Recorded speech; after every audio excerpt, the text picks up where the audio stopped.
Bienvenue dans notre nouvel épisode, notre deuxième épisode. Bienvenue sur la page de Lady D. Aujourd'hui, nous avons comme thème le développement personnel. Nous savons tous que le développement personnel englobe plusieurs sujets à la fois.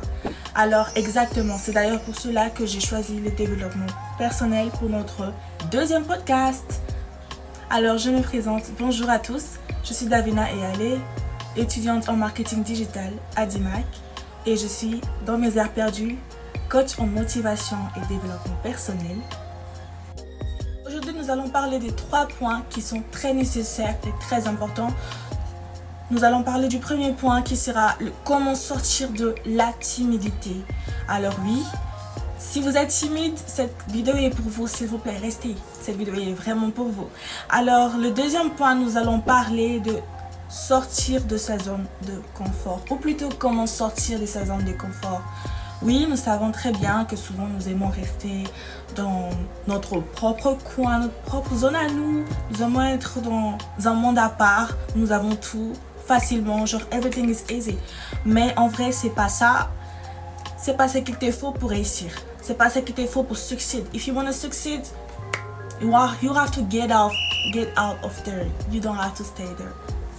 Ok, et donc le troisième point dont nous allons parler aujourd'hui dans notre vidéo est apprendre à croire en soi. Je suis sûre que vous avez sûrement dû entendre cette phrase 2 millions de fois, mais oui, aujourd'hui nous allons un peu parler de ça un peu plus en détail parce que je me rends compte que j'ai déjà eu à parler de ça sur TikTok, sur la page de la fréquence humaine, mais oui, sur TikTok le timing est très short. Alors aujourd'hui, heureusement que nous avons YouTube, nous allons parler en détail de ces 3 points-là. La timidité n'est pas une faiblesse, c'est une barrière que tu peux franchir pas à pas. Commence à poser des petites actions qui t'aideront à te rapprocher de ton but. Comme aborder quelqu'un, dire « Hey, bonjour, salut !» Essaye d'aborder les gens. Tu peux commencer par projet 1, présenter tes projets oralement, que ce soit à l'école, que ce soit au travail. Tu peux commencer par présenter ton projet. Tu peux commencer en allumant ta caméra et faire de même. Si toi aussi tu aimes créer des podcasts. Si toi aussi tu souhaites créer des podcasts mais que tu n'y arrives pas parce que tu as peur de ta propre caméra. Oh là là là là. Alors ça alors. Mais oui, j'avoue que ça fait peur souvent. Genre il n'y a personne dans la pièce. Au moment où je suis en train de faire mon podcast ici, il n'y a personne avec moi. Mais je suis à l'aise. Je suis à l'aise, pourquoi? Parce que j'ai confiance en moi. Quand tu vas commencer à oser, à mettre le point sur les i, cela va te donner plus de confiance en toi et tu vas sentir qu'il y a vraiment quelque chose qui a changé. On parle de la timidité. Justement, qu'est-ce que c'est que la timidité? La timidité est une forme de peur sociale qui fait qu'on évite de s'exprimer, de prendre la parole ou de se mettre en avant par la crainte de craindre le jugement des autres. Elle n'est pas une fatalité, mais un état qu'on peut progressivement dépasser. Oui, la timidité n'est pas une fatalité, elle est surmontable. Alors, comment sortir de la timidité? Eh bien, je sais à quel point c'est difficile pour beaucoup, pour certains, de sortir de la timidité. Par exemple, je vais prendre mon cas. Moi, pour sortir de la timidité, j'ai dû apprendre à parler aux gens. J'ai dû apprendre à interact with people. Oui, c'est ce que j'ai fait le plus. C'est ce qui m'a beaucoup boosté. C'est ce qui m'a beaucoup aidé à pouvoir vaincre la timidité. En fait, vous devez savoir, moi, j'étais très timide. Moi, j'étais vraiment très timide. Pour ceux qui me connaissent, même à l'école, par exemple à l'école primaire, j'étais vraiment extrêmement timide. Genre, tu pouvais venir me parler, mais genre, j'avais toujours cette manière de me méfier des gens, en fait.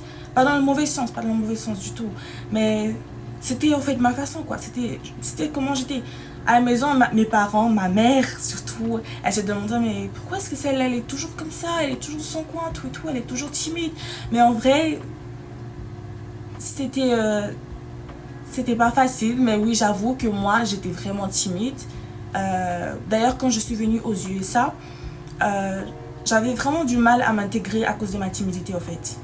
Parce qu'il fallait que je me fasse des amis afin de pouvoir améliorer mon anglais, afin de pouvoir m'intégrer.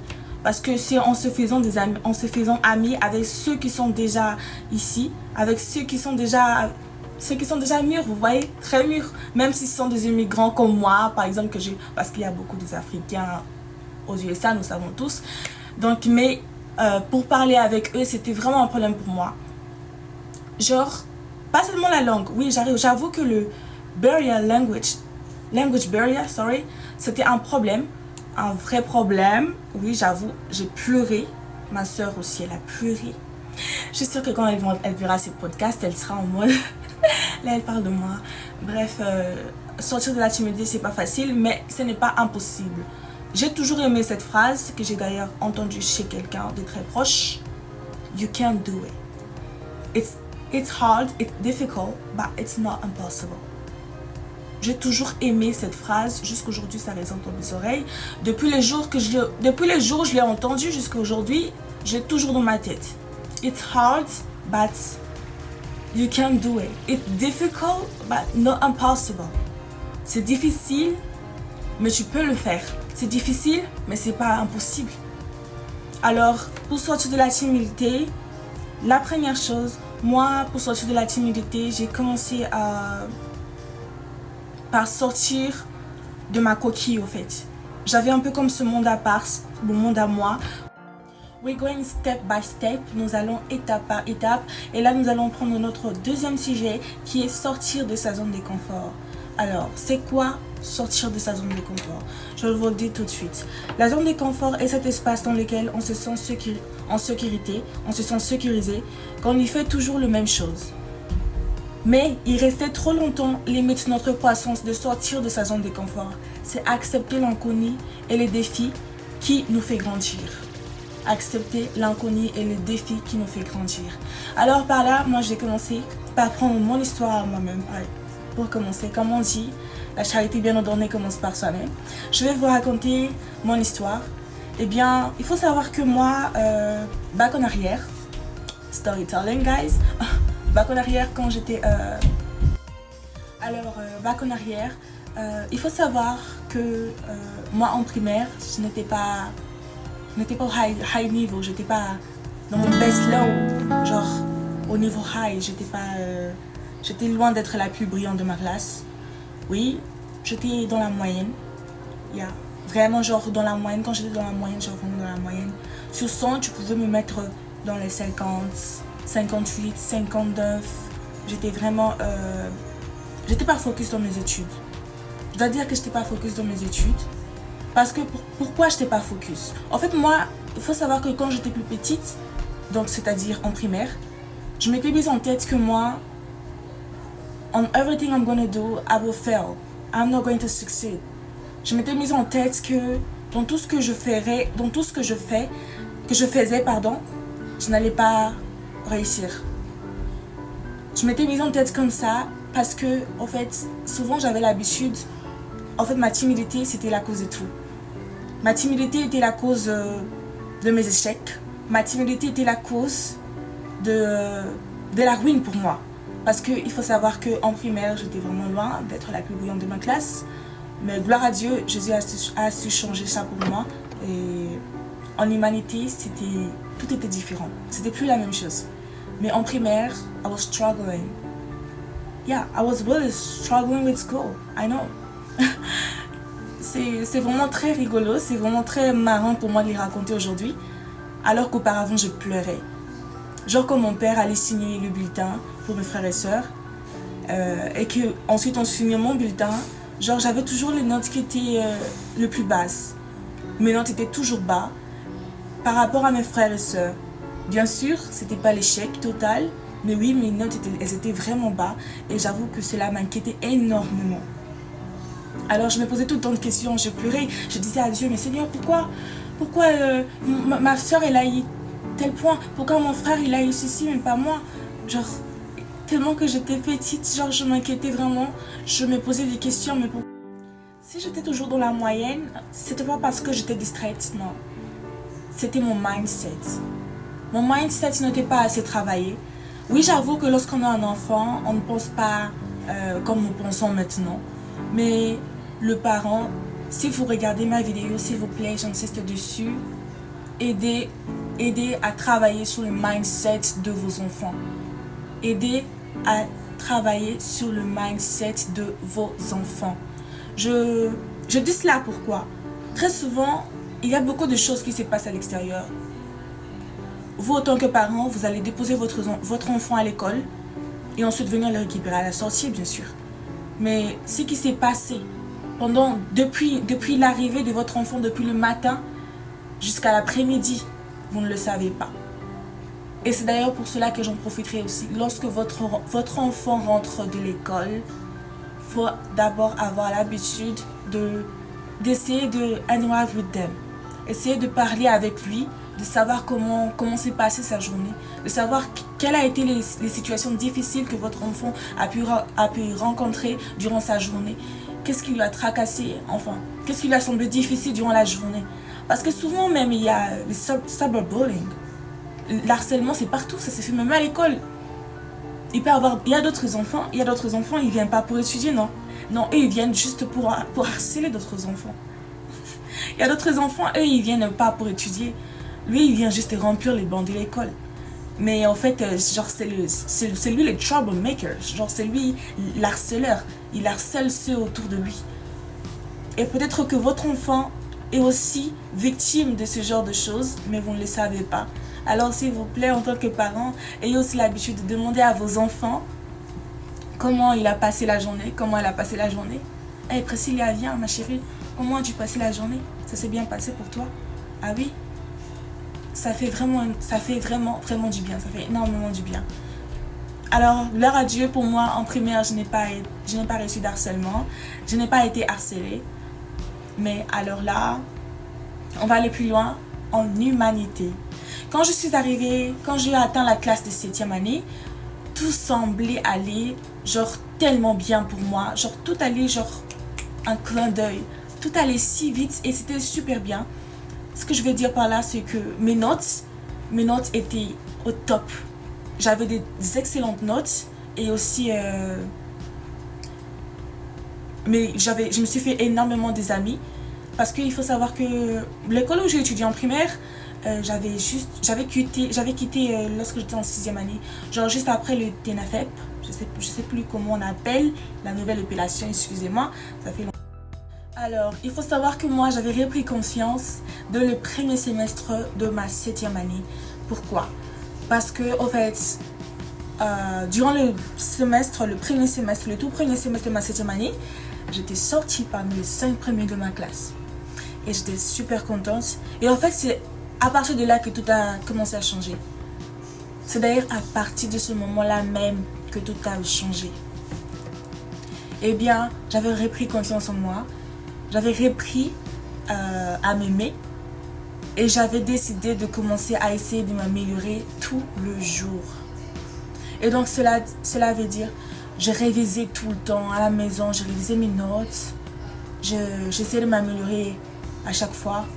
D'ailleurs, je sais pas, c'est très drôle d'ailleurs de les raconter aujourd'hui, c'est très drôle, mais c'est un témoignage pour moi et je rends grâce à Dieu pour ça.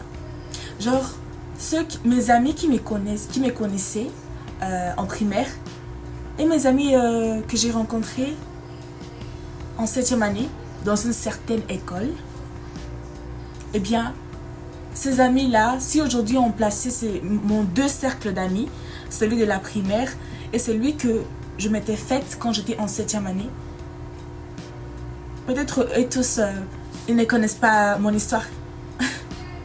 Ceux de la primaire connaissent la première partie de mon histoire. Ceux de la 7e année connaissent aussi une autre partie de mon histoire. Ceux de la primaire connaissent Sadavina, qui était débrouillarde, celle qui essayait de se débrouiller avec ses notes. Mais ceux de la 7e connaissent Sadavina intelligente. C'est très drôle.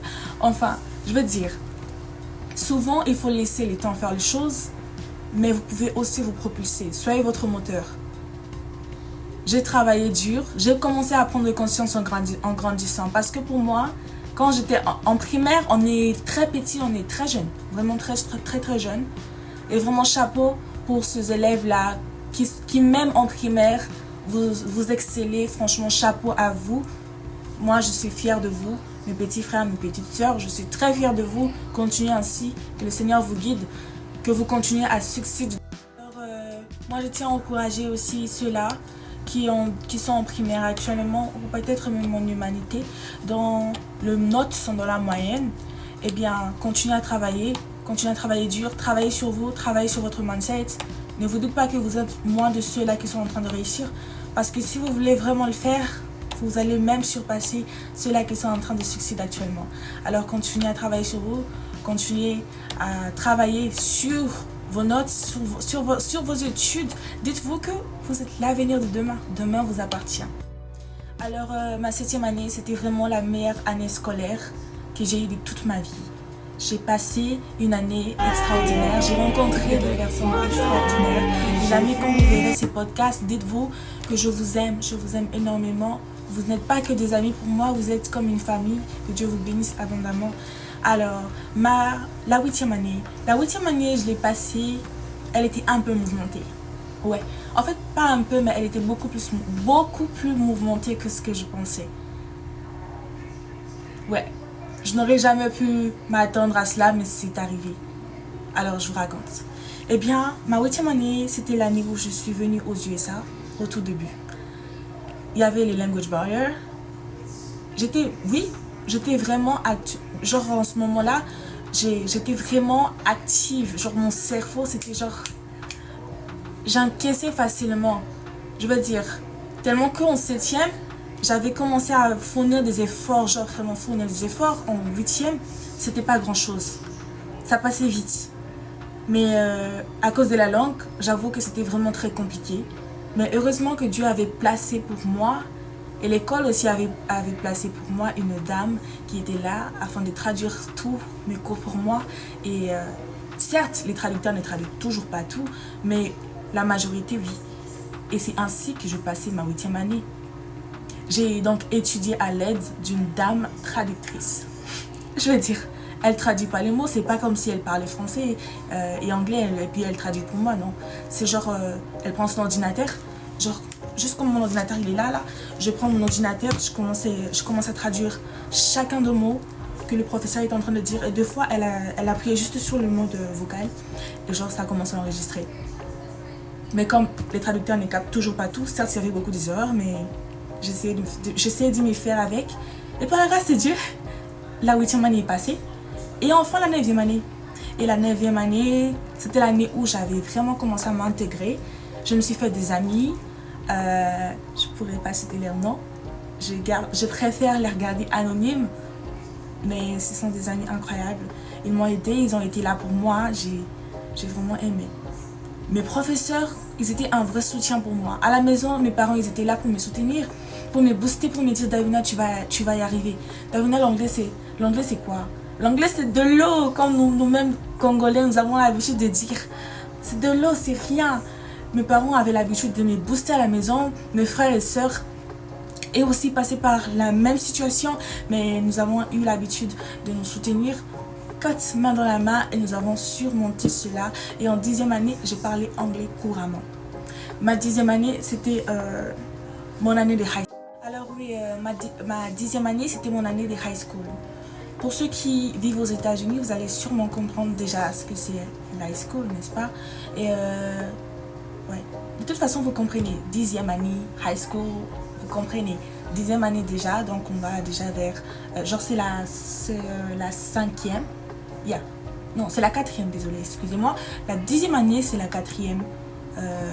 Ça, c'est l'appellement du Congo, 4e.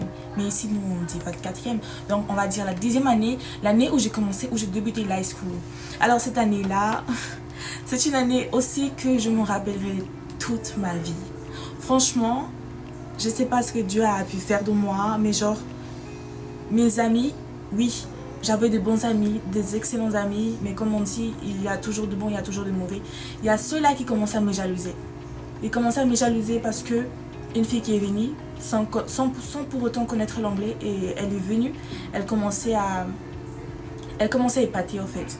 Genre mes professeurs, tout le monde, j'étais devenue amie avec les professeurs. Très souvent, on m'a appelée la fille du professeur, genre la préférée des professeurs. Malgré qu'ici, nous n'aimons pas trop faire, genre, ici, on n'aime pas trop faire cet esprit, ce genre de choses, genre d'équipe, vous voyez. Genre, on montre parce qu'ici, il existe des racistes. Et donc, on ne fait pas des favoritismes. Mais genre, à un certain temps, il commençait à avoir du favoritisme. Et c'était en ma faveur. Et donc, mes amis, ils étaient vraiment... Certains de mes amis commençaient vraiment à jalouser. Et même qu'une fois, une de mes amies, elle est venue, enfin, une de mes ex-amies, parce que nous ne sommes plus amies malheureusement, parce que la fille, la go, elle s'est fâchée, et elle... juste comme ça. Elle s'est fâchée parce qu'un matin, on m'a appelé dans le bureau du principal, parce qu'on devait me remettre un papier. Pas un papier, mais plutôt un document. Ce document-là, c'était un document de congratulations. Genre, on m'a félicité parce que je suis venue sans pour autant connaître l'anglais, mais je me suis adaptée très vite. Et aussi, j'ai commencé à aider ceux qui étaient autour de moi et ceux-là aussi qui étaient venus au début, enfin au tout début de mon année de high school. Moi, j'ai commencé à aider ces personnes-là. Et genre, ils étaient très fiers de moi, ils ont écrit des mots touchants, des mots gentils pour moi. Et voilà. Et oui. Et en 11e année, c'est mon année préférée d'ailleurs. Dieu m'a fait grâce que pour moi, la 11e année puisse être ma dernière année. Au lieu d'aller jusqu'à la 12e année, je me suis arrêtée à la 11e année. Pourquoi? Eh bien, en 11e année, comme ici aux États-Unis, pour commencer les cours, au tout début. Et oui, parfois les amis peuvent aussi devenir des ennemis, comme on dit, amis d'aujourd'hui, ennemis de demain. Mais bon, je ne vous souhaite pas ça, en tout cas, je ne vous souhaite pas cela. Mais en fait, ça m'est arrivé à moi. Et donc, je vais vous répéter quelque chose que quelqu'un m'a dit. Et je vais vous la répéter aujourd'hui parce que j'ai déjà eu à partager mon histoire en fait avec cette personne. Et elle m'avait dit quelques mots qui m'ont vraiment touchée et je tiens à le répéter pour vous aujourd'hui. D'ailleurs, je les ai juste là devant moi. Eh bien, elle m'avait dit ceci. Rien de grand n'est né dans la facilité. Ose aller vers ce qui te fait un peu peur. Car c'est ce souvenir-là que commence ton évolution. Chaque fois que tu dépasses ta zone de confort, tu ouvres porte à de nouvelles opportunités. Chaque fois que tu commences à oser rester en dehors de cette zone de confort, tu ouvres porte à de nouvelles opportunités. Alors toi aussi, ose, sors de là. Avant de passer au 3e sujet, je tiens à vous raconter la fin de mon histoire de 11e. Eh bien, ma 11e année, pour moi, c'était vraiment... À part la 7e, la 11e année était aussi l'une de mes meilleures années scolaires. Franchement, je remercie Dieu, je rends grâce à Dieu pour cela. En fait, au début de ma 11e année, lorsque j'étais allée voir mon advisor, vu que ici aux États-Unis, quand vous commencez au tout début, la première semaine d'école, on va vous attribuer des advisors, genre vos superviseurs d'école, c'est ceux-là qui vont prendre soin de vos notes et de vous. Genre, si vos notes sont bas, c'est à votre superviseur de prendre une décision vous concernant, bien sûr, afin de vous aider à améliorer vos notes. Eh bien, le jour, ma première rencontre avec mon advisor à moi, je tiens à citer son nom, parce que c'est une femme extraordinaire, Miss Kelly. Cette femme, je me rappellerai toujours d'elle. Eh bien, quand je suis rentrée dans son bureau, elle m'a regardée et puis elle m'a dit « Rentre, jeune fille ». Quand je suis rentrée, je me suis assise. Elle m'a dit d'abord « Oh, j'aime bien tes vêtements ». Parce que, vous savez, rencontrer de nouvelles personnes, c'est pas toujours facile. On se sent un peu réservé vu que c'est la première fois de se rencontrer. Mais avec elle, j'étais vraiment très à l'aise. Elle m'a mis très à l'aise. Genre, quand je suis rentrée dans son bureau, j'étais super à l'aise. Elle a commencé à sortir les papiers de mes notes depuis mon arrivée aux États-Unis, genre depuis la 8e jusqu'en 11e, elle avait tout évalué en fait. Et moi j'étais genre relax parce que je savais déjà que je gérais très bien. Alors elle a regardé mes notes, elle a commencé à me féliciter, elle a dit waouh, parce que genre mes notes, il n'y a que des A, que des B. Genre, si c'était juste dans mon cours de biologie, mais sinon tous les restes de mes notes, il n'y a que des A et des B. Donc ce qui fait que je suis entre 80% et les 100%. Donc tout allait vraiment très bien. Et après, on a parlé, ensuite elle m'a dit, jeune fille, je crains que tu vas devoir nous laisser cette année. La fin de l'année, tu vas devoir partir. Et moi j'ai dit, mais comment ça? Et après elle me dit, tu as presque obtenu tous tes crédits. Je pense que jusqu'à la fin de cette année, tu obtiendras ton bac, vu que tu les auras tous. Tu auras tous tes crédits au fait, tu les auras déjà tous. Et donc tu ne pourras pas rester en high school, tu vas devoir aller au collège. Et moi j'étais en mode, waouh, je suis vraiment arrivée à ce niveau-là. J'étais tellement, quand elle m'a dit ces mots, je me sentais tellement fière. J'étais vraiment ravie et j'étais très pressée de pouvoir rentrer chez moi pour raconter cela à ma mère. Elle allait sauter des joies, elle serait tellement heureuse. J'étais tellement contente. Et donc quand Miss Kelly m'avait annoncé cela, j'étais vraiment sautillante. Je sautillais de joie, genre pas sautiller physiquement, non, genre mon cœur rebondissait. Je n'arrêtais pas à remercier le Seigneur. J'ai remercié Dieu.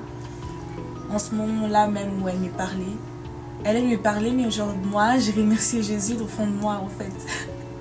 Et après, à un moment, je suis sortie de son bureau et la deuxième semaine est passée, la troisième semaine est passée et finalement la quatrième semaine, et j'ai dû encore aller la revoir durant la quatrième semaine.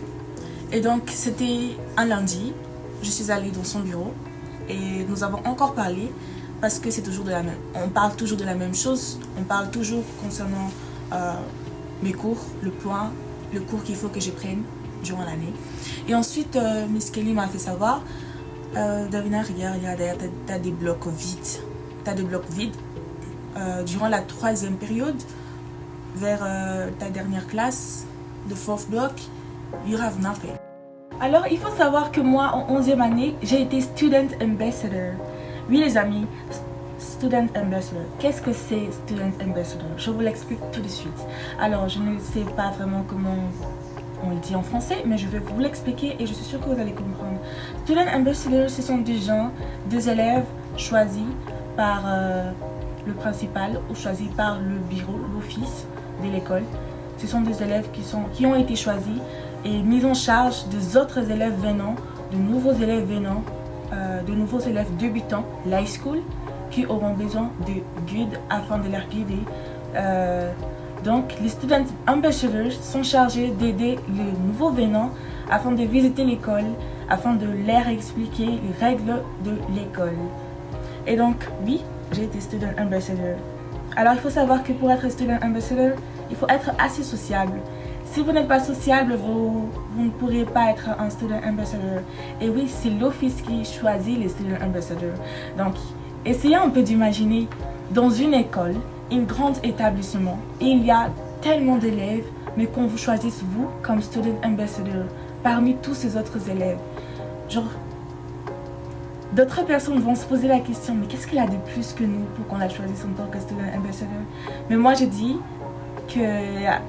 oui, bien sûr que j'accepte de l'être parce que j'étais enfin sortie de ma zone de confort, j'étais enfin sortie de ma timidité. Parce qu'il faut savoir que pour être Student Ambassador, on se doit d'être sociable. Parce que vous devez parler, vous devez communiquer très activement en détail avec ces élèves-là, ces nouveaux venants qui viennent afin d'apprendre les règles de l'high school chez vous. Donc c'est comme si vous êtes en mode un peu comme un petit professeur, un mini professeur, vous donnez aux autres ce que vous-même avez déjà. Et donc cela a été vraiment un plaisir pour moi et je me sentais vraiment très bien et j'ai remercié Dieu pour cela parce que c'est en ce moment-là que j'ai vraiment senti que oui, c'est fini, la timidité c'est fini, on sort de sa zone de confort, on affronte les choses, on est capable de communiquer avec les autres, on est capable de parler sans pour autant avoir peur parce qu'on s'assume, parce qu'il y a la confiance en soi. Tu sais que j'ai quelque chose à donner aux autres. Donc c'était ainsi et donc ma 11e année pour moi a été la meilleure année et bien sûr j'ai obtenu le bac plus tôt. Et donc j'ai même obtenu le bac plus tôt que mes amis, ceux avec qui j'étais à l'école primaire. Oui, il y avait certains élèves lorsque j'étais encore en primaire et que j'étais débrouillarde avec mes notes. Il y avait bien sûr certaines qui essayaient un peu de m'harceler. Ah oui, tes propres notes, hein, non, t'harcèles avec tes propres notes, c'est comme si c'était mes parents. Mais bref, aujourd'hui, Dieu les a répondus d'une manière à une autre, en ayant mon diplôme plus tôt. Et ils sont toujours à l'école, mais moi aujourd'hui, je suis au collège, j'étudie le marketing digital.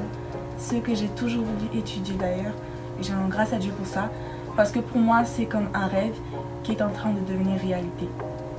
Et donc, les conseils que je donnerai aux gens qui regardent cette vidéo, si vous connaissez quelqu'un, si vous êtes entouré de personnes, de beaucoup de gens, vous ne connaissez pas leur avenir, ne méprisez personne, ne rabaissez personne, soyez gentils, soyez bien honnêtes avec tout le monde.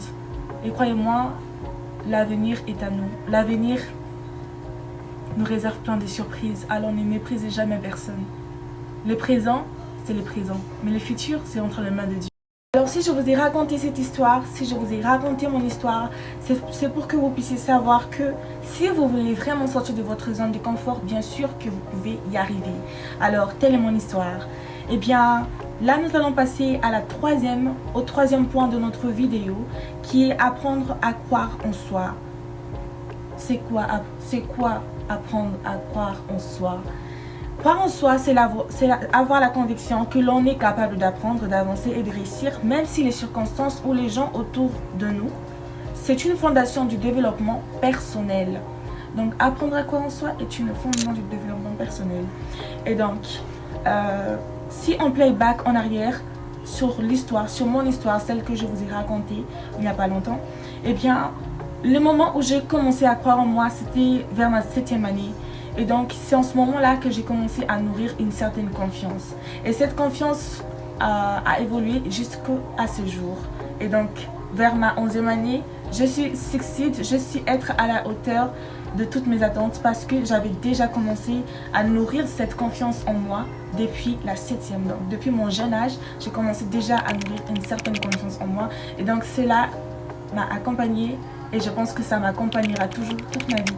Et donc, si tu ne crois pas en toi, personne ne pourra le faire à ta place. Si tu n'essayes pas, personne n'essayera à ta place.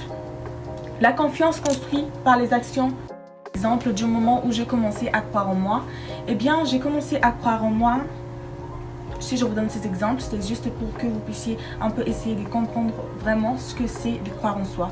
Eh bien, je sais que vous avez déjà dû entendre cela quelque part ailleurs, mais aujourd'hui avec vous, nous allons en parler en détail. Alors, le moment où j'ai vraiment commencé à nourrir cette confiance en moi, c'est lorsque j'ai débuté la fréquence humaine. Pour ceux qui me connaissent, vous savez que j'ai une page sur TikTok dénommée Fréquence humaine, la fréquence humaine. Et donc là-bas, je poste tout ce qui est du développement personnel, exactement comme ici. Mais juste que là-bas, le timing est vraiment short. Je veux dire, le minute de faire les vidéos est vraiment très short. Et donc sur YouTube, bien sûr, nous avons plus de liberté et plus de temps afin de pouvoir parler avec détail. Et donc, j'avais commencé avec la fréquence humaine et c'est en ce moment-là que je me suis sentie vraiment que oui, je suis en train de progresser. Ma confiance, mon audace, pas dans le mauvais sens, je veux dire l'audace en sens de oser faire les choses, foncer, en fait c'est ça.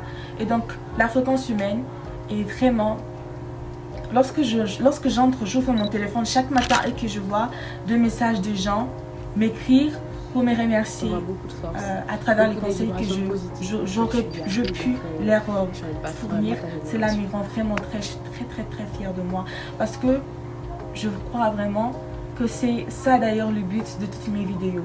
Mes vidéos, j'ai toujours aimé aider les gens et si mes vidéos peuvent t'aider, si mes vidéos peuvent aider d'autres personnes afin d'évaluer, afin de se débarrasser de certaines habitudes, afin de s'éloigner de certaines choses, cela me rendrait vraiment heureuse. Et je pense que par la grâce de Dieu, petit à petit, nous évoluons, nous grandissons ensemble.